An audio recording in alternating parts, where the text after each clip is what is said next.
जोहार महात्मा ज्योतिराव फुले, जोहार महात्मा ज्योतिराव फुले, जोहार महात्मा ज्योतिराव फुले, जोहार महात्मा ज्योतिराव फुले.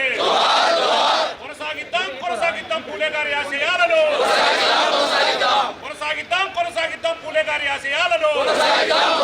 జ్యోతిరావు ఫులే, జోహార్ మహాత్మా జ్యోతిరావు ఫులే ఆశయాలను కొనసాగిద్దాం ఫులే.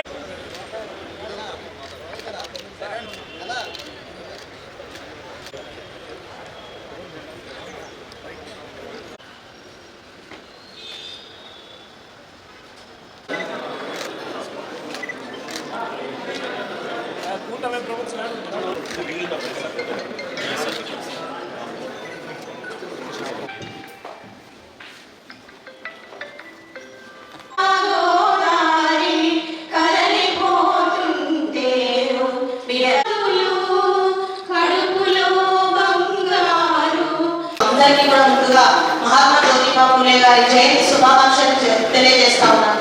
ఈరోజు ఈ కార్యక్రమానికి ఆహ్వానించినందుకు ముందుగా వెల్ఫేర్ వారికి కూడా ప్రత్యేకమైనటువంటి ధన్యవాదాలు కూడా తెలియజేస్తా ఉన్నాను. ఎందుకంటే ఈ సమాజంలో ఉన్నటువంటి అనగారిన వర్గాల వారికి, బడుగు బలహీన వర్గాల వారికి, అట్టడుగు వర్గాల వారికి సమాన అవకాశాలు రావాలి, సమాన హక్కులు కలిగించాలి అని పోరాడినటువంటి వాళ్ళలో ముఖ్యులుగా కూడా మహాత్మా జ్యోతిరావు ఫులే గారు కూడా నిలిచారు. మరీ ముఖ్యంగా కూడా మహాత్మా గాంధీ గారి కంటే కూడా ముందుగా మహాత్మా అనే బిరుదుతో జన నీరాజనాలు కూడా అందుకున్నారు.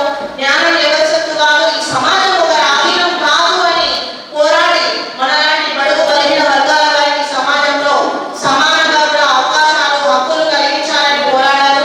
మరీ ముఖ్యంగా కూడా ఆకాశంలో అభివృద్ధి విద్యతోనే సాధ్యమవుతుందని నమ్మి ఆ రోజుల్లోనే మొట్టమొదటిసారిగా కూడా తన సతీమణి అయినటువంటి సావిత్రిబాయి ఫులే గారిని కూడా చదివించి మహిళా లోకానికి కూడా ఆదర్శంగా నిలిచేలాగా మొట్టమొదటి జాతీయ మహిళా టీచర్గా కూడా సావిత్రిబాయి ఫులే గారు కూడా నిలిచారు.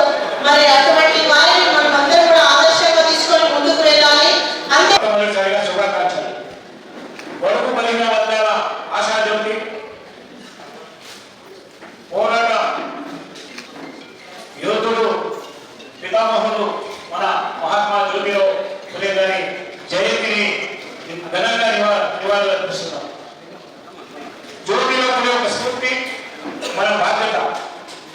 ఆయన సమాజానికి ఇచ్చిన సందేశాలు మరి ఆనాటి ఉన్న పరిస్థితులను బట్టి విద్య యొక్క ప్రాముఖ్యత, విద్య యొక్క విద్యనే ఆదాయమని ఆయనగా మనకిచ్చిన మొట్టమొదటి గుర్తించిన వ్యక్తి. విద్య వల్లనే మరి విజ్ఞానం, మరి విధి గతి, గతి లేకపోతే మతి లేదు, మతి లేకపోతే ధనం లేదు, ధనం లేకపోతే బలం లేదని, ఇవి ఎన్ని కావాలంటే విద్య అవసరమని మరి అట్టడుగు వర్గాల్లో బీసీలకు అన్యాయం జరుగుతుందని గుర్తించిన మొట్టమొదటి వ్యక్తి మరి మన మహాత్మా జ్యోతిరావు ఫులే.